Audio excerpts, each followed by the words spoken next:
Welcome back to Developing Story, where this month we've been following the Amazon Synod in Rome. I'm Sebastian Gomes, an executive editor here at America Media. The Synod concluded with Mass on Sunday, October 27th, a day after the final document containing the Synod's conclusions was voted on, approved, and published. Joining me to discuss those conclusions is Father Luke Hansen, America's special correspondent for the Amazon Synod, who has been writing and tweeting tirelessly this month from the Vatican. Welcome back, Luke. It's good to be with you. Thank you. Now, there's so much to unpack here with the final document. We had 181 voting members of the Synod who voted paragraph by paragraph.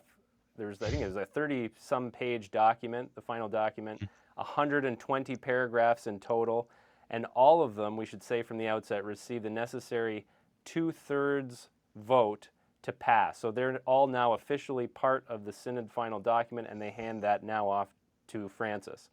Now we're going to talk about a lot of the different proposals that came out of that, but let's start with two that were the most contentious. We know these weren't the biggest issues by any means in terms of the bigger picture of the Synod, but the two that got the most attentions were certainly the potential proposal for ordaining married men to the priesthood in the Amazon region, and then secondly, the potential reinstatement of a permanent diaconate for women in the Amazon region. And both of these come out of pastoral needs, as the Synod has been discussing all month. So let's just take a look at those.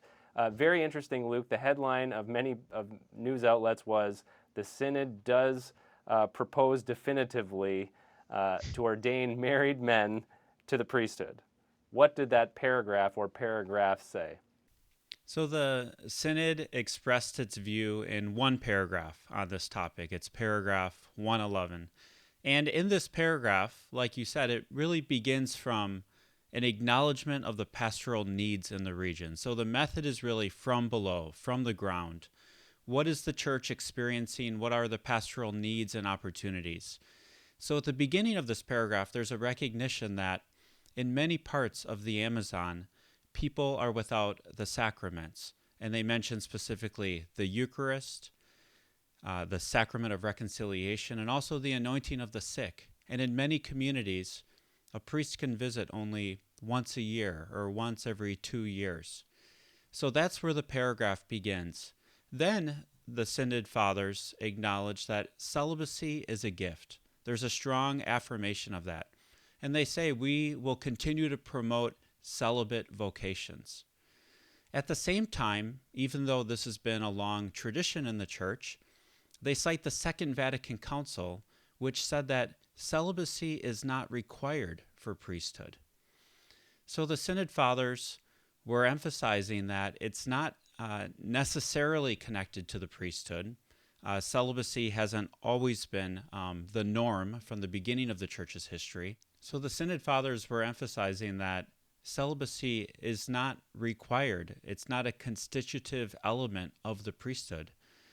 And they recognize that there is a legitimate diversity within the Catholic Church. For example, there are a number of other Catholic rites, Catholic churches, that allow for married priests.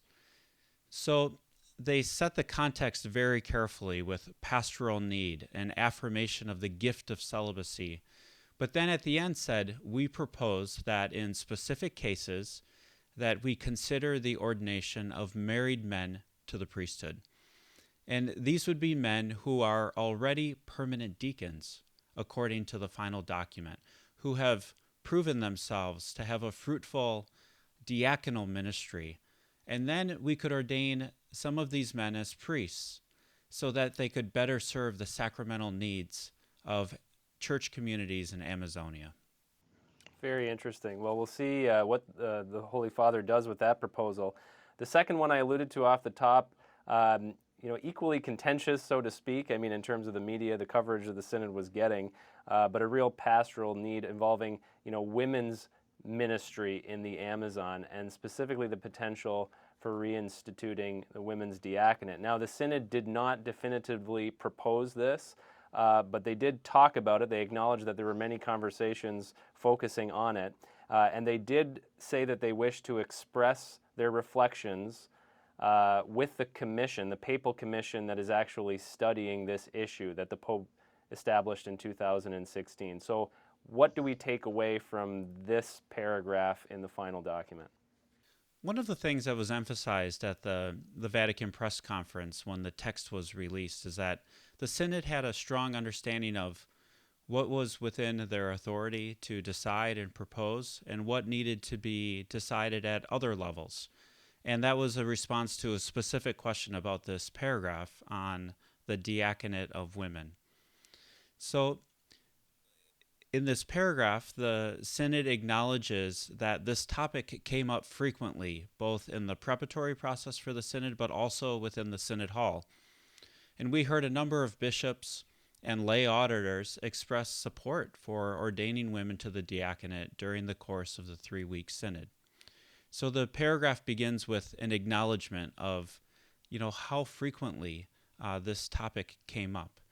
And then the Synod asks for dialogue. They said, we know that Pope Francis has established a commission that studied the Diaconate of Women.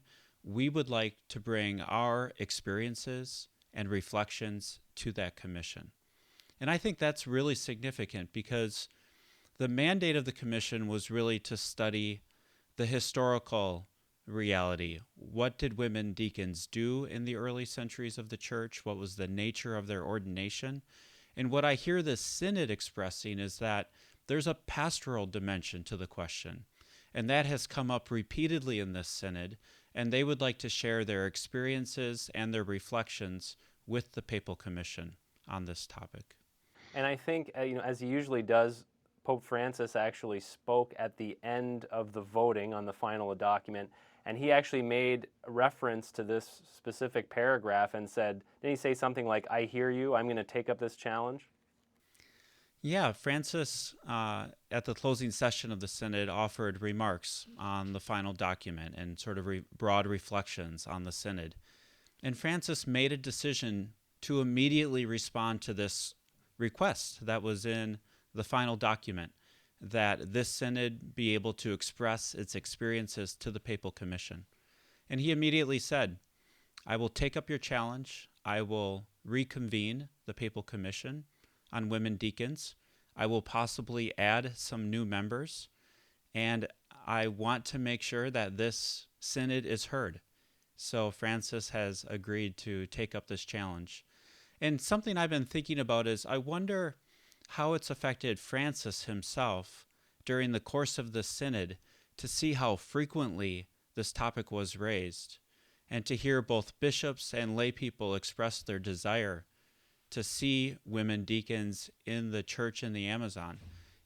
What kind of effect might that have on him going forward? Great question. Now, Francis, in his closing address, also, he said many very important things, so we encourage our viewers to find that online and read it. But one of the other things he said was, don't get lost in some of the nitty-gritty specific proposals that come out of this Synod. Look at the big picture. Look at the big themes that cover the entire thing. And so let's move into that. When you look at the final document here, we look at the overall structure and the major themes that are coming out of this. We already know what they are, but they were articulated very powerfully in the actual structure of the document itself. So just to let our viewers know, the final document is broken down into 5 chapters. I just want to list them here. From listening to integral conversion, new paths for pastoral conversion, new paths for cultural conversion, new paths for ecological conversion, new paths for synodal conversion. I'm not the only person who's seeing a significant trend here. Am I right?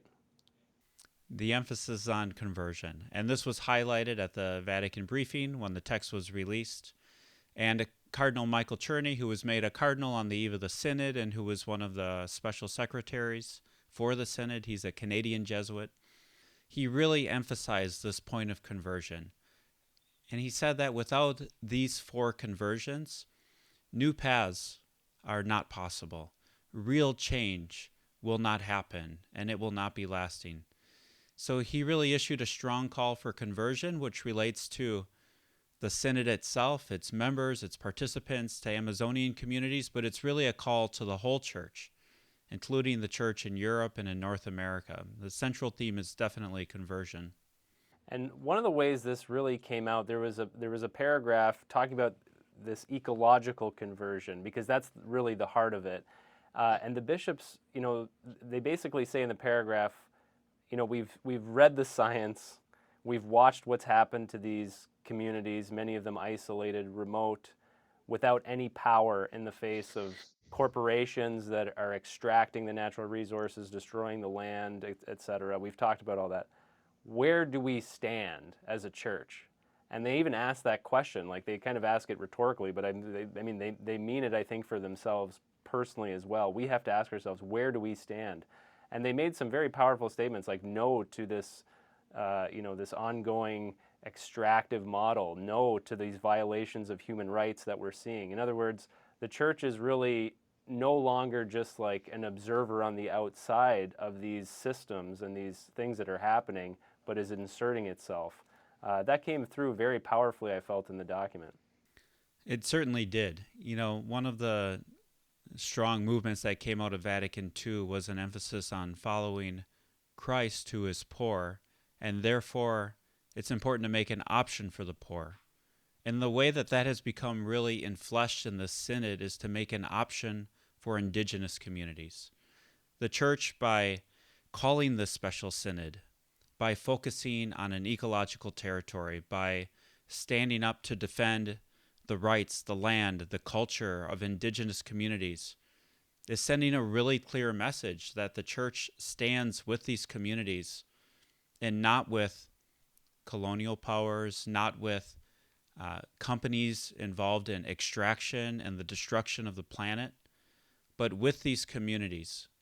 So I think the challenge for those of us who are in Europe and North America is, first of all, to listen to what these communities have to say. And many of their leaders gave very powerful testimonies throughout the Synod about the effects of this ecological destruction on the life of their communities. So it's to listen, but then it's to act. It's to allow that listening to lead to our own conversion and a change of habits, a change of behaviors, both at the personal level, the communal level, at the political level. I think that's the challenge that Europeans and North Americans heard over and over again in this Synod. So I want to ask you this, because as I've alluded to, we get caught up sometimes in the particulars of a process like this, of a journey like this, a month-long conversation.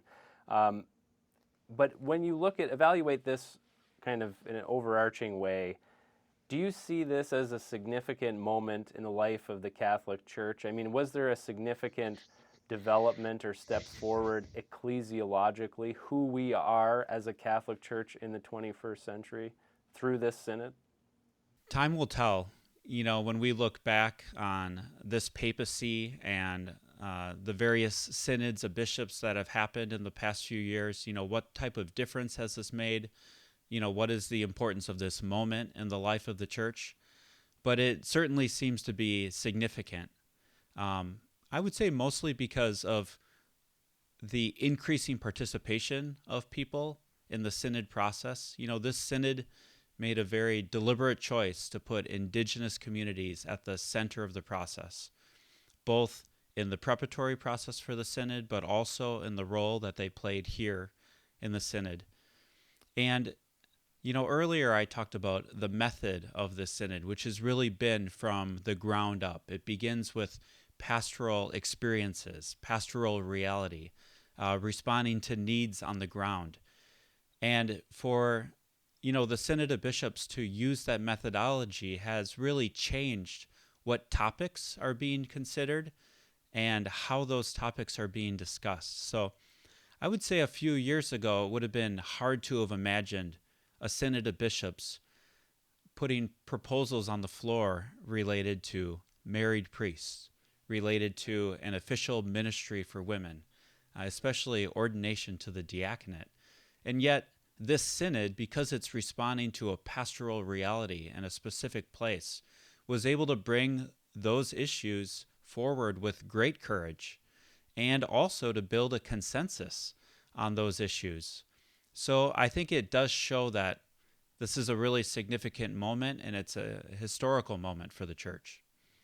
Luke, we have to leave it at that, but I want to thank you very much on behalf of all of us here in New York for your amazing coverage during the Synod. So thanks very much for your hard work. Very exciting stuff, and now you can rest a little bit, I hope. It's been a great joy to do this, and thank you so much for the conversation again. All right. For complete coverage and analysis of the 2019 Amazon Synod, you can visit our dedicated webpage, americamag.org/Amazon Synod 2019. And if you haven't already, please be sure to subscribe to our YouTube channel below. For America Media, I'm Sebastian Gomes. We'll see you again soon.